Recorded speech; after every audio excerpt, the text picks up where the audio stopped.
Okay, so it's another day and the lighting is absolutely perfect for headshots, so that's what I'm gonna be doing. I need to straighten my hair. It's really nice as it is. This is naturally what it looks like, naturally curly, but I want it to be less frizzy and just like a little bit more put together overall. I'm also gonna do some light makeup to even out my skin tone. I'm also going to define my eyelashes and eyebrows just a little bit more, just to make everything pop. So I'll take my nail polish off, put on my outfit, fix my hair, do my makeup, and I will be right back here.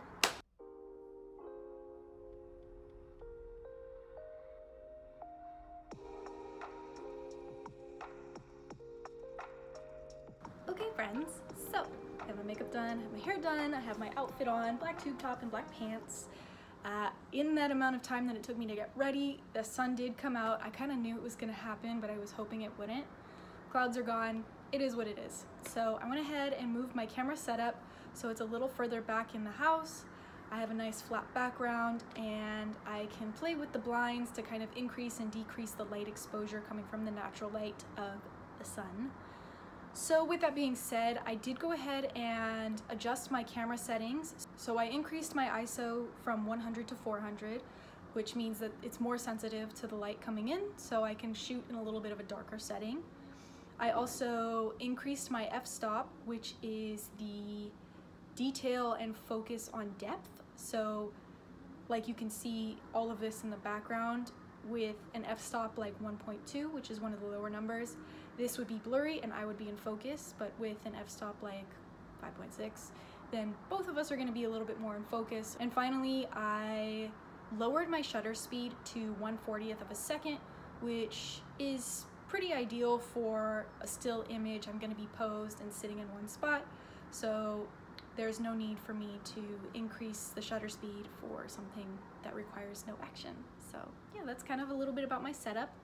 I'm also using a tripod and a 10-second timer since I am taking these pictures myself. I'm using a manual focus, and if you can see it, I used one of those lights in the background as my like stand-in for where I'll be sitting and posing to get the most clear shot possible. Okay, so I went ahead and finished the shots. I'll go ahead and insert a couple over here somewhere. I think it went really well. I'm really happy with how it turned out. I struggled for a minute in the beginning, just getting the focus and everything set up, but once it got going, it was pretty simple. Just did quick little adjustments in my poses, so really trying to make sure that I got some nice quarter-facing shots and some front-on, looking at the camera, looking away from the camera. But yeah, got that done. And cue the fitness montage. So here you can see me doing 3 sets of 8 of each exercise, both leg lifts and pull-ups. With my pull-ups, I changed the grip positioning for each set. So the first one is overhand, the second is underhand, and the third one I changed the rotation of my arms 90 degrees.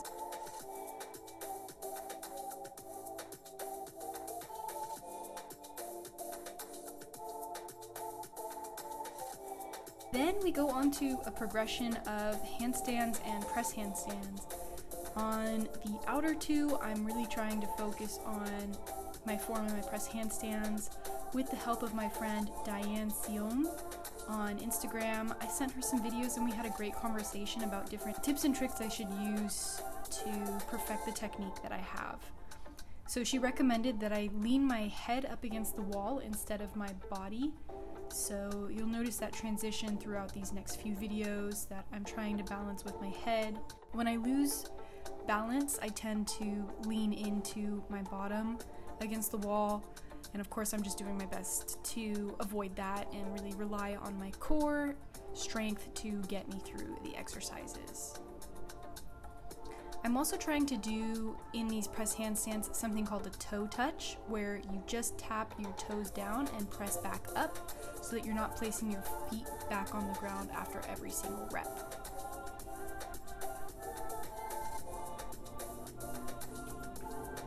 Overall, I do think that these are getting better.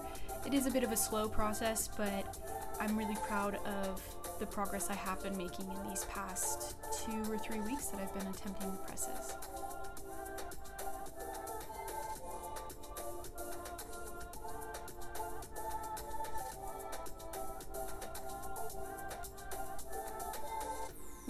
weeks until the audition, I feel like I'm making really great progress in general.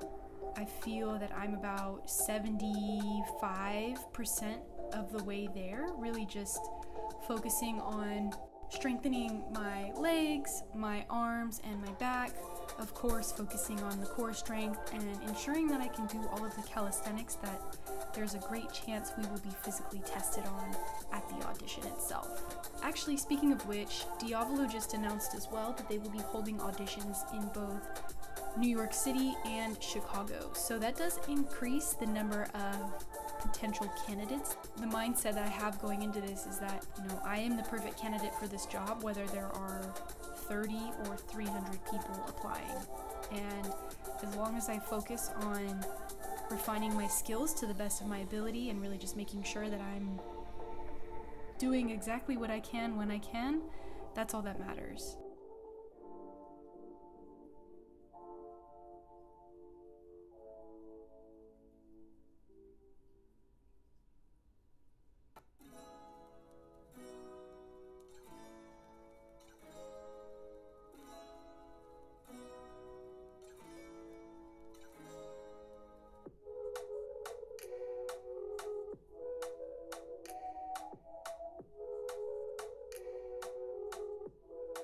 And here are my handstand walks. They're slowly getting better.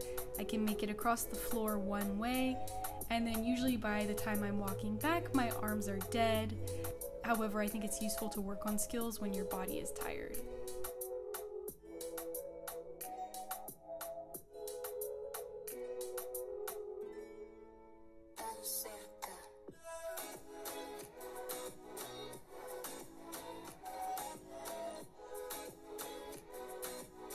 I've recently been also trying handstands where I tuck my legs in so that I can focus on keeping my hips over my shoulders, but I'm also changing the position of my body as a way of drilling and practicing the skill for my press handstands as well.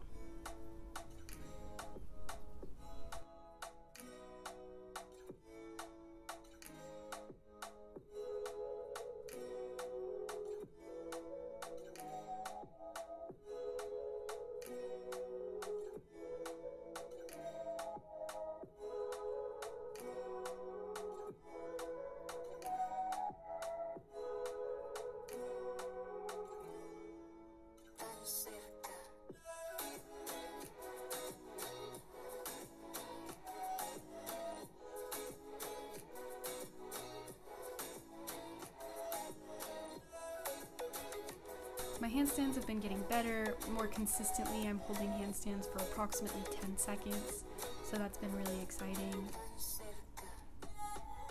And then here I am starting to actually try some legitimate acrobatic skills, reminding my body what it feels like to do a bridge, and then slowly starting to move my front leg forward so that I'm placing all of my weight on that back leg.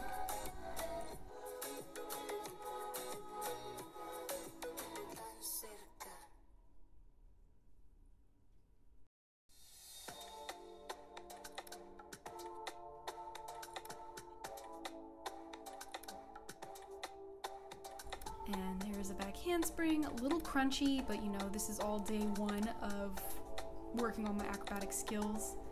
As a side note, I'm pretty sure that this floor is unsprung. It's, I think, just on cement, so it's very unforgiving, though it is on wood. So yeah, I did have a little bit of ankle pain after doing those front handsprings for that same reason. I'm okay, but it definitely was a little bit shocking to my body to feel the floor as hard as it was. And here I am doing more handstands. So I usually do, 15 or so handstands, and then when my wrists get tired, I take a break, work on something else, and then I'll go back to the handstands.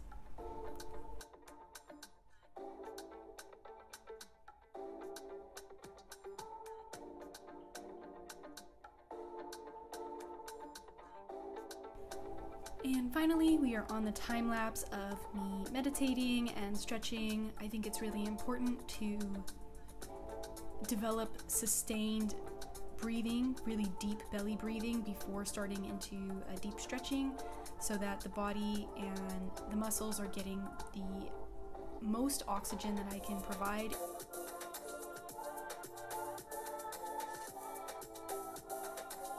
So yeah, that was 4 weeks out for me, and thanks to Diavolo, I have 3 weeks to go at this point, and I'm feeling all kinds of emotions. I wake up and I go to bed every single day with this on my mind, and I'm so excited to be documenting it and sharing it with everybody. Something that honestly kind of bothers me about this process is that there's no public information about it. There's no book or roadmap that I can turn to and look at. I'm really happy to continue sharing this information on a public forum, purely for the fact that if somebody else down the line is looking to do an audition for Diavolo or any company that's highly acrobatic, here's a plan, here's what I did, I stuck to it, and at the end of this process and with the results of the audition, it's either do more than this if I don't get the audition, knock on wood, or here's exactly what you need to do in order to make that audition. I hope that you find this process educational and inspirational as much as I enjoy making these. And as always, you know who I am, you know what I do, so like, subscribe, and hit the bell too. Thanks friends, I'll see you next time.